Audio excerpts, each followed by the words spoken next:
We just slid out a few foot deeper from the old original shoreline of Devil's Lake when it was much smaller than it is now. And I'm with Tanner Cherney, who is Devil's Lake's outdoor media director, I guess it'd be? Yeah, outdoor media coordinator, Dennis. Coordinator, absolutely. Okay. Makes it sound more official. And coordinated. Sometimes I don't know about that. Unlike my speaking.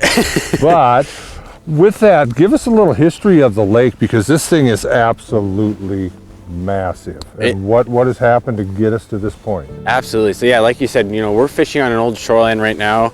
The thing about Devil's Lake is in the early 90s, this lake was a small 45,000 acre lake, and over the course of 25 years, the body of water has just expanded immensely. You know, up here, it's a closed basin lake, so there is no river coming out of it, no natural outlet.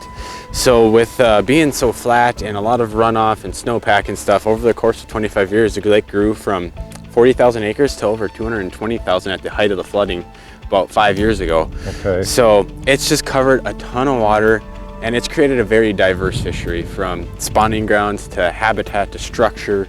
I mean, you talk about a big body of water, it's good 40 to 50 miles from east to west, and not including some of the northern basin connected lakes up there as well. Exactly.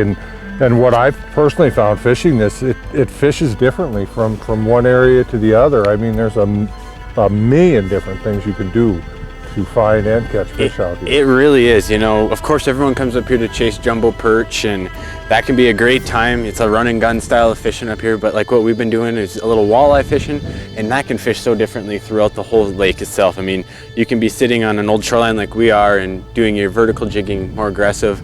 You could be looking for rock piles. You could be looking on old flooded roads. I mean, there's hundreds of miles of old gravel roads, foundations of houses and barns. So it's just, the thing I like to tell everyone about Devil's Lake is it's a lake where no matter the style of fishing you like, you can use it here. You know, and that's something that's really key too, because it isn't, oh my God, you know, I'm not a big troller. I'm Lake Erie, for example, you know, maybe I'm not going to get into the fish because that's not my thing. Up here, whatever your thing is, you can actually put it into practice and make it work. You really can, you know, and we've noticed that in the open water season. Like I said, you know, you run planer boards up here, you run bottom bouncers, downriggers. You want a vertical jig, you can vertical jig all year long. It really just fishes very diverse throughout the whole season. As basic as you ever wanted to be, and super effective slip bobbers. Oh, it's my favorite. Yeah. You sit out there and you throw a couple bobbers out, and I mean, every time you see that bobber go under it, you feel like a kid again. It's just like tip-up fishing. Exactly. And it gets right back down to the basics again too. It does. You know? It does. Another thing I've noticed too is getting away from, you know, having to have a lot of expensive equipment is all the shore fishing opportunities that are here. It's, you know, with the flooding that's gone on, it's built up a lot of roads in the process and dikes. So with that road buildup, you got a shoreline drop off of riprap that's been over the course of, you know, 10, 15 years. So you've got different structure right near shore. And I know a lot of guys in the spring or throughout most of the summer will go out in the evening and pitch from the shore and do fantastic. Even sometimes in spring, you'll do better from shore than you will in a boat. Right. You know, the neck down current areas between the bridges. Yep. This water moves around through this body of water. And the beauty of that going into wintertime too is, you know, early on and even now for walleye fishing, you know, walleyes relate to structure so well, so you don't really necessarily have to have a side-by-side or a pickup that you want to take on the ice. You can walk off from any of the riprap line and get on good walleye structure and have a good day of fishing. You know, and that's a good way to get people started fishing. Quite frankly, that's how I started in college, with no money, with tire iron in hand, popping open old holes.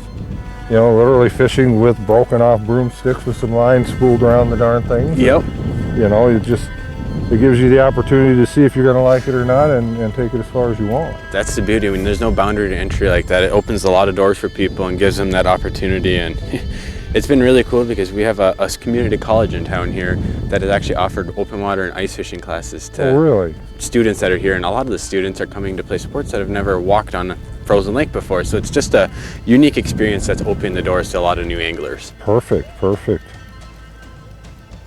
We need to find one out here for the camera. You know, we're going to mention, we're going to be real upfront here, folks. We've had a little bit of a tough bite, but we're finding some fish, you know, enough to keep us happy we for are. a while. Keep us content, and like as you can see, it's been an overcast day, and quite frankly, the last week or so, it's been, I mean, every morning it's been foggy, and you know, perch fishing on Devil's Lake is very sunlight driven, so when you don't have that sun peeking through the clouds, it's tougher to get a perch bite going, so it's why we're focusing on a lot of walleyes right now. and this helps keep that walleye bite extended throughout the morning hours into even Exactly. early afternoon. So no, it's been a good little flurry that we get every once in a while and keeps us content. Yeah, one thing I'd like to personally add, and I've been up here a number of times throughout the years, whether it's fishing tournaments or just coming up fun fishing, is the hospitality. And I'm from South Dakota, and we can claim to be from the Dakotas. It's the same thing we've got at home. I mean, people genuinely welcome you here. Well, and that's Devil's Lake has opened its arms wide open to anglers, hunters, any sportsmen, sportswomen alike. So we've had probably 4 hotels in the last 5 years that have opened their doors and came into business because of tourism in the area.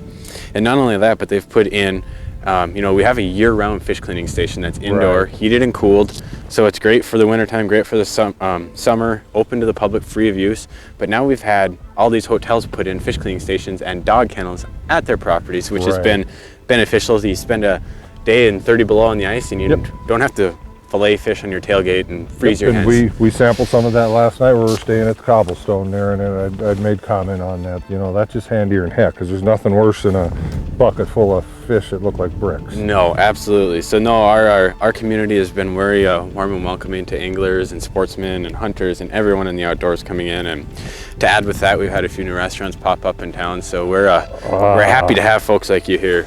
I just missed one there, but very, very true. We ate at the ranch the other night, which I know about from past visits. Yes, their steak there is that's worth top the trip shelf. itself right there, you bet. So yeah, There's more of the the story fish. is there's a ton of stuff to do up here. It is beautiful. We're just talking fishing. Heck, we haven't even touched on your waterfowl opportunities and all the, the hunting opportunities that are around. Yep, and I'm marking one right down here now, Dennis, too. You're probably going to steal my fish. No, you probably fed him. Need to feed him some steel. Right there. There you go. There we go. Perfect. You gotta like that. Got a little shoulders to him, a little bit nicer. I picked the location. You do recall that? You did. Oh, Another specimen of a Devil's Lake walleye. That's up and coming crop. Maybe touching your presentation here too, because I noticed you didn't tip this, did you? I did. Oh, you did? I Okay, did. I just seen the feathers. Yep. No, Okay. he golfed that. So yeah, I am fishing just here with, well, actually what I've got on is just a clam blade spoon with a rattle on it, which has been a great little lure up here the last couple winters. Okay. And